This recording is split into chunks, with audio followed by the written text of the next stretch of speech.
Reece, nice to have you here again. Your time has come. In the past weeks you were always in the starting 11. How good does that feel? Well, yeah, obviously it feels good because the managers, the trainers believing in me, and yeah, we've had some good performances, some not so good, but I think we're all working good together as a team now. Reece Oxford, the potential Jamaican centre-back who could have dominated the CONCACAF region. What has happened to him? What can we learn? And what does the future hold for him and the Jamaica men's national team? Join Premier 7 right now for the Big Chat.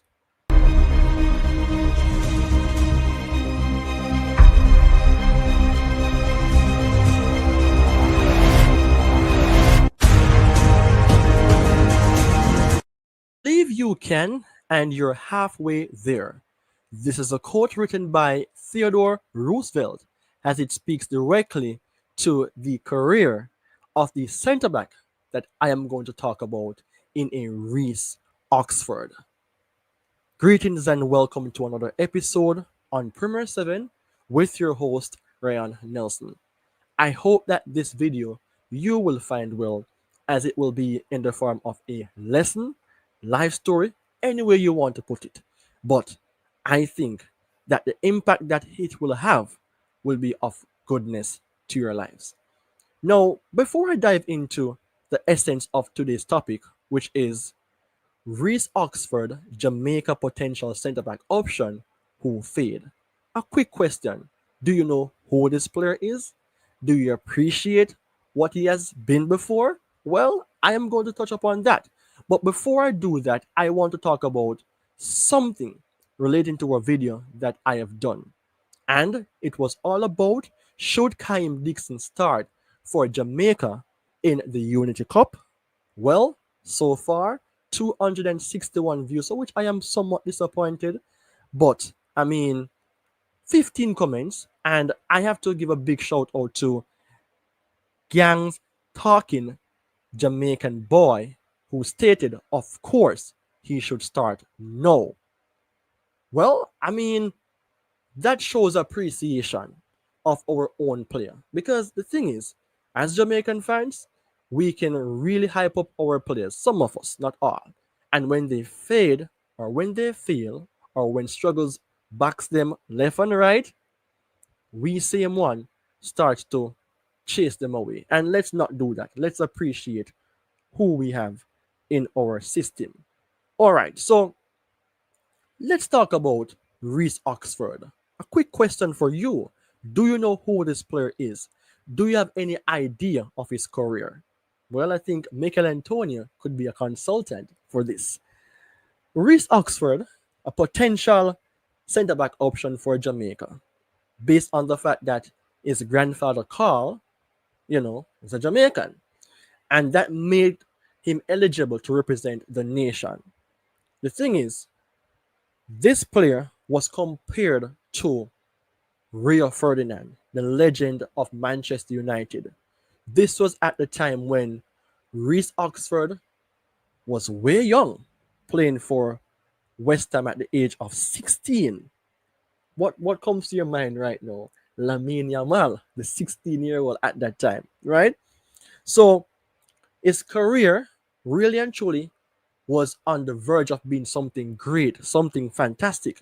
He was seen as a better talent than Declan Rice, but the tables turn, as we can realize. But due to injuries, he lost his spotlight dime.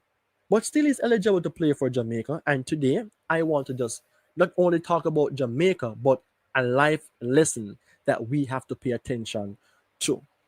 All right, so let's jump into the early promise of Reece Oxford. Reece Oxford right now is 26 years of age. But what about him before? So in 2015, Reece Oxford became West Ham's youngest player to play in the Premier League. I mentioned the age before. This player played up against big players like Mesut Ozil. He shut down those players, right? And that was on his debut. And as I mentioned earlier on, the media, gave him that boosting hype to say that he is the new Rio Ferdinand. Rio Ferdinand was a player at West Ham, but the impact that this guy had was one of those that resonates around England. But just to let you know, thereafter, even though this player has played for West Ham, his career had mixture of ups and downs. So, I mean, from that time, then moving forward, he went on several loans. Let's say Reading, let's say Borussia Mönchengladbach, and also to Augsburg, for which he's currently a player for. But in terms of the games that this guy has covered, the most being 69, scoring 2 goals in 2019, even though he's continuing his career at Augsburg. Internationally, this guy has played, let's say, at numerous levels for England, from under 16 to under 20, with the under 17 time between 2014 to 2015. This guy played 18 games, 1 goal. So, I mean, this guy was the man then that would have become the promising or the future centre back of England. But that wasn't meant to be. And could it be a benefit for Jamaica behind the scenes? Because guess what? The player's career is not done, but he has struggled. All right. And we have that good relationship with England players. As you know, we have some players right now who we get in at a later age. And I don't want to point any fingers on anyone, but I mean, he's 26. Can we get him in? What if he hits that height of recovery? All right, so the struggles about this player. So the reality of football is like this: players will be injured. Some will not be for long. Some will be a career ender, and this guy is in between there. So I mean, I mentioned loan moves, and the big setback was injuries after settling at his Bundesliga club, FC Augsburg. I mean, he suffered with a lot of injuries, mainly the thigh, and I mean, it prevented him from cementing his spot in the team because he was a solid player coming from West Ham or coming through the ranks of West Ham. And I mean, this player was a potential player or was an active player who was great in terms of aerial duels, in terms of his clearance and his defensive block. But I mean, not only calf injuries mainly, but knee cartilage injuries was something that, messed up his career. And it put him out of the 2023-24 season. And it had a huge stir on his career. Now, people, I know you're listening to the video, and I want for you to just reflect on how you go about in talking about players. How do you go about in comparing yourself to players? Because I have done that as well, so I'm no excuse. Sometimes I'm watching football and I am very upset at my players. But this is a lesson for me and for you to reflect on. So, regardless of the struggles, let's look on the profile of the player to see what his best position is. He's a centre back, of course, but I mean, he can play either end, mainly as a right-sided centre back, and sometimes he can play as a defensive midfielder. You're looking on the screen here. This guy is 1.9 meters high, right? So he's a very tall player, and you're seeing now that he has that potential to play for Jamaica. But I mean, I know within myself right now that I would not take this player if he's not recovered and getting some football underneath his belt. But when you look on players like a Ravel Morrison, who is a gem, I mean, we still want to see Ravel Morrison playing for Jamaica. So why not thinking about, could this guy become a player for Jamaica? Because I don't think England will be looking on him right now. Even if he recovers, it will be a hard task. And Jamaica can go in, boom, and get his signature if all goes well. All right, so still a player worth watching. What do you think? Because I think that we cannot throw in the towels on players before the end of the career comes. And just as though I will not throw in the towel for this month, I want to say to you people, I am aiming for 2,000 subscribers before May ends. As you can see on the screen, I have 1,891 subscribers. Help me to reach a 2K subscribers before the end of May, because when you do so, that's my motivation to continue doing the good works for you, the fans of Premier 7 and football in general. All right, so let's go back to, is this guy still worth watching? So, I mean, he's still young, 26 years of age, 1 year younger than Leon Bailey. And in that case, this player was really and truly a very good player. He has the experience necessary.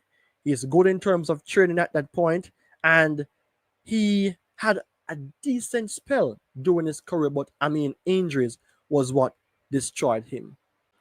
But not to give up on players who are still eligible to play football. All right. So the thing is, remember, this guy is of Jamaican descent.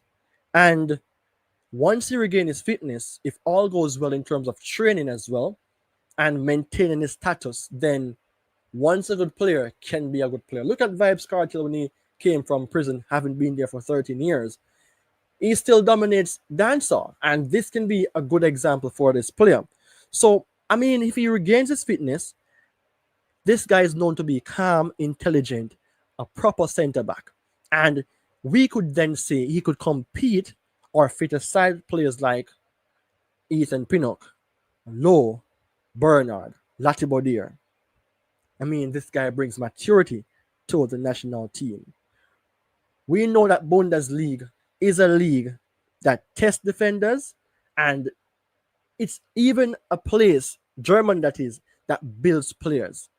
So, I mean, what do you think about the player so far? I mean, I am somewhat here and there that there's hope, but why he matters to Jamaica? Jamaica don't need players who will just come with the flair, but we need the solid minds, we need the leaders. And this guy has depth, he has experience, and he's a mentally strong player. I was reflecting on Maguire, Harry Kane, and Mason Mount, seeing that these guys, is either they don't want a trophy for Harry Kane, injured, Mason Mount, meme star, Harry Maguire. The tables has turned. Kane won a trophy. Maguire has regained his strength in his career, and Mason Mount is not injured, scoring 2 brilliant goals against Athletic Club in the Europa League for Manchester United. And in this case, it could be somewhat of a table turn for this guy. And Jamaica, the scouts, I am imploring, you should just have a look on this player. Because just imagine pairing him with Ethan Pinnock and let him compete then with players like Bernard, Lowe, the list goes on. Even a Richard King. You never can know how much this guy could improve Jamaica, contributing to what I would love to see Jamaica become, a CONCACAF dynasty. But more than just a story, it's a lesson for us to intake. And we cannot just say it will happen, but the belief should not be thrown underneath the bus. So we here as fans, we have to just be sensitive enough and support the journey of our young players. I mentioned the video that I did about Kyle Dixon. We are seeing that Dujon Whisper has been recovering from his injured leg or whatever. I mean, it is something of a life lesson that we have to be very much careful about how we go about in hyping up for our players, and when they are not performing, we pull them down. But once you're quality, it will remain once you still have a chance to play. So people, Reece Oxford may not be that wonder kid from 2015, but he's not finished. And Jamaica could still benefit if we approach him with things of importance contributing to our vision.